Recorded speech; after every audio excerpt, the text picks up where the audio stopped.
വിദ്യാത്മാക്കൾക്കെല്ലാം വിനീതമായ നമസ്കാരം. ഓരോ മനുഷ്യൻ്റെയും അന്തർഭാഗത്ത് അതിദിവ്യമായ അപാരമായ ശക്തിയുടെ ഉറവിടമാണ് ഓരോ ശരീരവും. മർത്യദേഹത്തിലാണ് ഈശ്വരൻ തൻ്റെ വൈഭവം മുഴുവൻ പ്രകടമാക്കിയിരിക്കുന്നത്.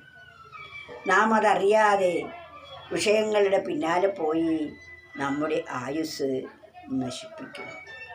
ദേഹത്തിൻ്റെ നിലനിൽപ്പിനുള്ള കാലാവധി ഓരോ ശരീരത്തിനും ഓരോ അളവാണ്. നമ്മുടെ ആയുസ് എന്ന് പറയുന്ന ജീവിതകാലം ചിലർക്ക് വളരെ ദൈർഘ്യമുള്ളതായിട്ടും ചിലർക്ക് അല്പമായിട്ടും അനുഭവമാകുന്നു. അത് നാം ചെയ്ത കർമ്മത്തിനനുസരിച്ചാണ് ഇത് ദീർഘിച്ചതോ അത് കുറഞ്ഞതോ ആയി മാറുന്നത്. അതിനാൽ മനുഷ്യൻ്റെ മനസ്സിൻ്റെ അടിത്തട്ടിൽ മയങ്ങിക്കിടക്കുന്ന ആ പരമചൈതന്യത്തെ അറിഞ്ഞ് ഉണർത്തുക എന്നതാണ് മാനവധർമ്മം. അതിനു വേണ്ടിയായിരിക്കണം നമ്മുടെ ഓരോ ശ്രമവും. മനസ്സിനടിത്തട്ടിൽ മയങ്ങിക്കിടക്കുന്ന മഹിതാത്മാവുണർന്നെന്നാൽ മനുഷ്യൻ മഹേശ്വരൻ. മനസ്സിനടിത്തട്ടിൽ, മനസ്സിൻ്റെ അടിത്തട്ടിൽ എന്ന് പറഞ്ഞാൽ മനസ്സ് എപ്പോഴാണോ ചലനം നിൽക്കുന്നത്, ചലനമില്ലാതെയും അശുദ്ധിയില്ലാതെയും പരമ നിർമ്മലവും നിശ്ചലവും ആകുന്നത്.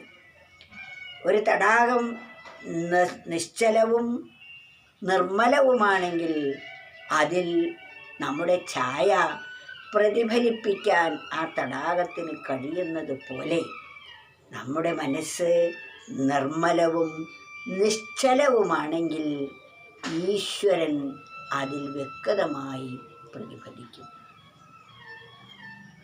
നമുക്ക് ഈശ്വരത്വം എന്താണ് എന്ന് സ്വയം വെളിവായി കിട്ടണമെങ്കിൽ നമ്മുടെ മനസ്സ് നിശ്ചലവും നിർമ്മലവുമായിരിക്കണം. അതാണ് മനസ്സിനടിത്തട്ടിൽ മയങ്ങിക്കിടക്കുന്ന മഹിതാത്മാവുണർന്നാൽ മനുഷ്യൻ മഹേശ്വരൻ.